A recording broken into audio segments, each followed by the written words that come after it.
Steve, what does it feel like on the ground in Iowa? What's the temperature? Right now, it's -8, and I want to scream that like the publisher in Elf, -8. Okay? I mean, it is. Glenn, I've lived in this same house for 17 years. I've never seen snowdrifts in my front walk this high. This is soul-crushing, go in a corner and begin self-harm levels of cold. Oh, Steve, buck up, man. If Kansas City could play on Saturday in -4 without sleeves, certainly you can get out of your house. Well, some of us are going to. Now, comparing the average Iowan to the best athletes in America might be a bit of a stretch. But some of us are going to, and that's the thing, though, Glenn. I don't know what some of us will. I mean, I went to the campaign closing event for Ron DeSantis last night, and even in one of our largest suburbs of Ankeny, to get up hills, I still had to go four-wheel drive in residential areas 3 days after this snow left. The blowing, the drifting, most of our residential areas are covered in ice, sheets of ice. Our school kids in the metros are looking at maybe a 5-day weekend between the closures last week and then today's a holiday and then probably tomorrow as well. So, wow. And you guys never close. Volatile. You never close schools there, right? It's got to take a lot, man. Yeah, I mean, we have this thing called winter every year, and the caucuses are usually in January and February.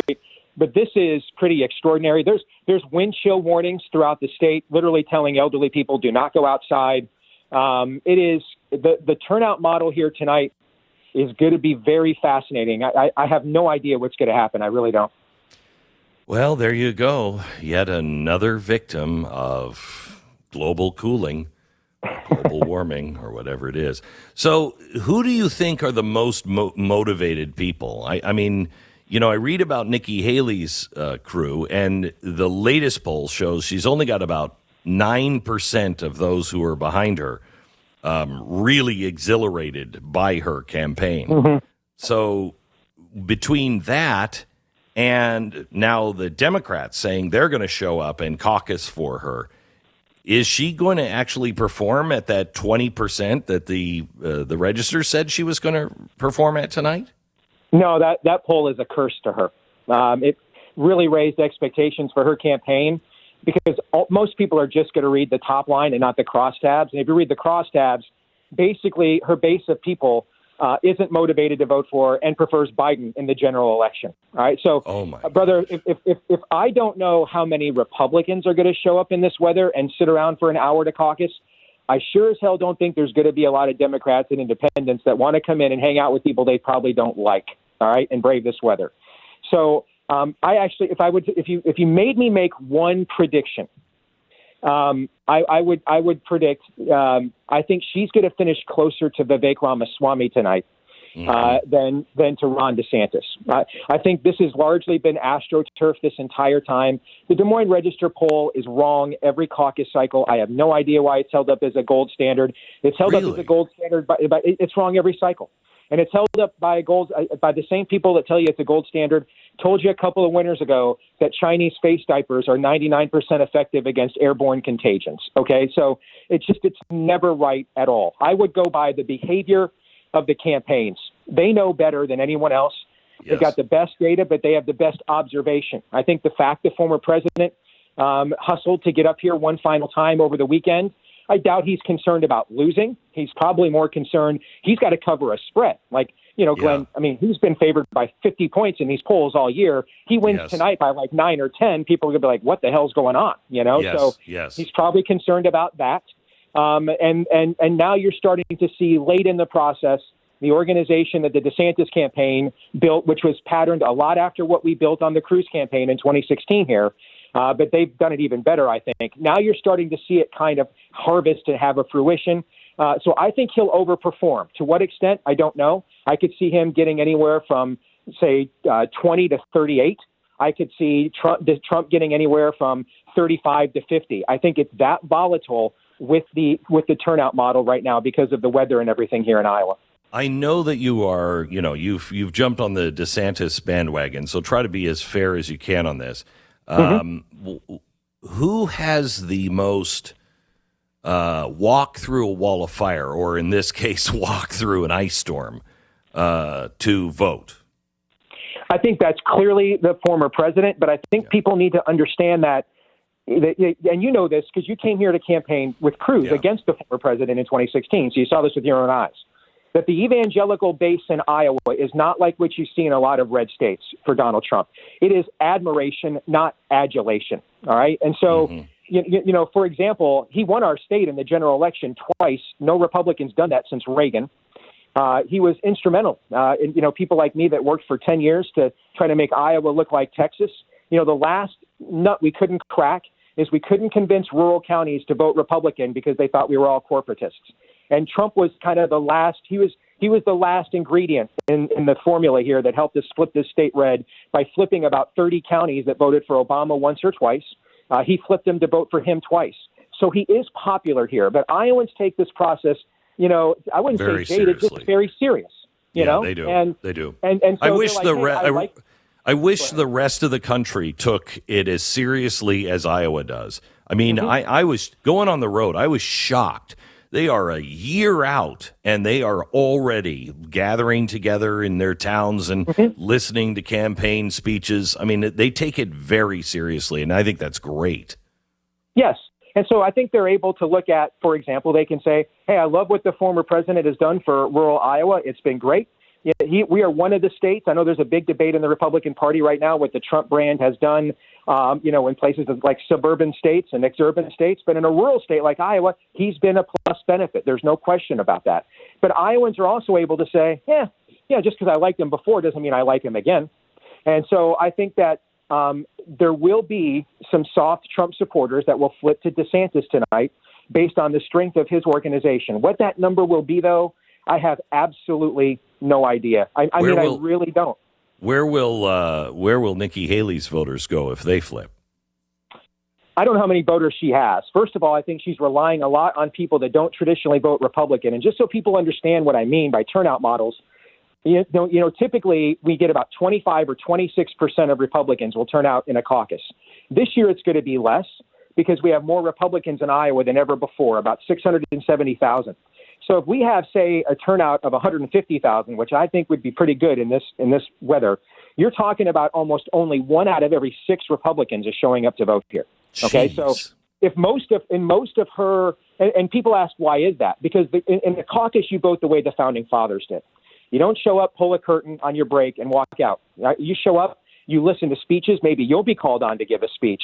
You may be asked to give an account for why you're voting the way you are, or you can volunteer to do that. Horse trading goes on there. Party business goes on there. The process can take an hour or more in some places, depending on how large the precinct is. So you've got to be really committed to wanting to be a part of the process to take part in a caucus. And that's just not the kinds of people that typically vote for a Nikki Haley. She's basically the John Kasich of this cycle. Why do you suppose, I mean, I have my opinions, why do you suppose DeSantis, who before this race started, seemed like it could be a lot closer between him and Donald Trump, and it just hasn't materialized? It did at first, and then it just kind of dissipated. Why? Well, if you go and look, and I think let's find out what happens tonight. I think tonight will give us, I'll probably be able to answer this question more for you tomorrow in terms of both its premise and application based on what happens tonight.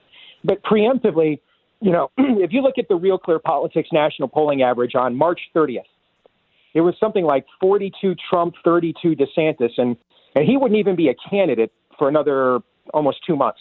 Correct. A week later, on April 6th, Trump is now up like 54 to 25. So what happened? DeSantis isn't even a candidate. What happened is on March 31st, Donald Trump got indicted by Alvin Bragg. And the biggest pin and pull and yin and yang of this cycle has been, what's happening to Trump is wrong. So you have these dual, philosophies. Trump can't win another a national election. We've lost every national election cycle since he miraculously won in 2016. Vis-a-vis, what they're doing to him is wrong. It's un-American. And, I want him to return like MacArthur in the Philippines. And we're going to finish this script. And if you look at the internals of a lot of the polls that had him way ahead of DeSantis, what you'll see is in favorabilities, DeSantis is either even with Trump or often ahead. And I think the biggest sell that Ron DeSantis has had to make, I think there's a lot of people, I think what people like you and me see on Twitter, that we've destroyed Ron DeSantis' brand, but, these Trump influencers, that's just not true. If it were, his favorables would have plummeted. I think what DeSantis has had to do is get out of the friend zone. He's had this. He's got to make the sale that his time is now. And I think people are torn between, do we turn the page from Trump or do we finish the script with Trump? And that's why I said I want to see and wait what happens tonight to give you a more definitive answer, because I think this will be the first verdict on how successful can you be convincing people that Trump's time is past and it's your time now as opposed to 2028. And if he performs, if he falls into third, you think he's done or not? I'd be stunned if he finished third. Yeah, I would too. I would too. I mean, I think he's going. There's two things I'm confident in. It'll be a disappointing turnout, and he's going to overperform. But I don't know what overperform is. Could it be 22? Could it be 38, 40? I mean, I think when we're talking rural America, rural Iowa, where Trump needs huge turnouts, and people may have to drive tractors to get to precinct sites, given where things are going on right now. The average Fox News viewer is 69 years old, as you well know. I mean, those are very supportive of Trump. I don't know how many of those people are going to come out in this weather, given their health and the dangers of the ice and everything else. I just don't know the answer to that. Okay, hang on just a second. Steve Deace, he is the author of The Rise of the Fourth Reich, and also a BlazeTV personality, follows this program. He is in Iowa, lives in Iowa, has been there forever, and can really give us insight on what's happening in Iowa. Tell me about the kerfuffle, if you will, between Donald Trump and Ramaswamy this weekend. I have what I think is twofold. Number one, we have in a lot of these races, you have these under the radar issues that just don't penetrate the national coverage. Mm-hmm. And in Iowa right now, and in Northwest Iowa especially, where we have a large concentration of Republicans, there is a huge deal with eminent domain. And there's Republican Party interest on both sides of it. Some want the fuel to go through the community. Others want to keep their farms. And so this is a very divisive issue on the right now in Iowa. And Vivek, after he didn't qualify for the last debate, has really focused a lot of his energy on that issue. And number one, I think the Trump campaign is concerned that he may be drawing from some of their rural support. And if they're concerned about either winning or more likely meeting expectations, if Vivek gets 4, 5, or 6 points higher than the polls tonight, it's going to be at Trump's expense, nobody else's. And I think they're concerned about that. But then also, one of the guys I've met in this process is a tech entrepreneur from Florida, a successful guy named Robert Salvador. And he is trying to bring AI to public polling. And using AI to basically look at people's digital footprints, what they're actually posting in public on their social media pages, because that's more honest about what they think than what they tell pollsters. Okay. Yes. And what he has been seeing is an uptick in these last couple of weeks in two candidates' digital footprints, DeSantis's, but also Vivek's. And if Trump is the one candidate on the right, going back to 2016 with Parscale and others, who really understood how to use data, Cambridge Analytica, all that kind of stuff to his advantage. It's the world he lives in. And I also wonder if they are seeing that increase in Vivek's digital footprint as well. I think they're concerned that Vivek may play a role in either him winning tonight or more likely him meeting expectations. And so I think Order 66 went out. All right, we have only 2 minutes, and Vivek Ramaswamy joins me after the break here at the bottom of the hour in just a few minutes. But we're talking to Steve Deace. Steve, do you think that the Democrats did the indictments and all of this stuff to help Donald Trump win the primary, or is this something that's backfiring on them? Yes, I do. I absolutely think that they believe they did this in 2016. He got 60 times more coverage than any other candidate because they thought he was a clown and they could beat him. And then it blew up in their faces. And I think that is what enraged them against him all the more. I think the same thing. They have a formula for how to brand him, particularly to suburban voters. It has worked in every election cycle since. I do think that's the case. And yes, I also think it's backfiring on them because they're basically like the mob outside Lot's house, Glenn. They can't contain themselves.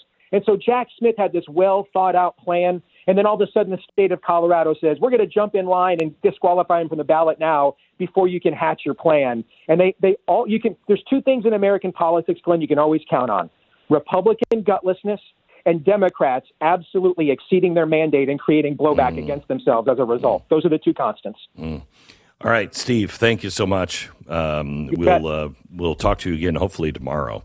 And blessings on the people of Iowa. Stay safe tonight, but please, if you can, go out and caucus for your candidate. Iowa is one of the states, I think New Hampshire is as well, that really take it seriously for an extended period of time. And Iowa, your chance to be heard is today. Go out and caucus tonight.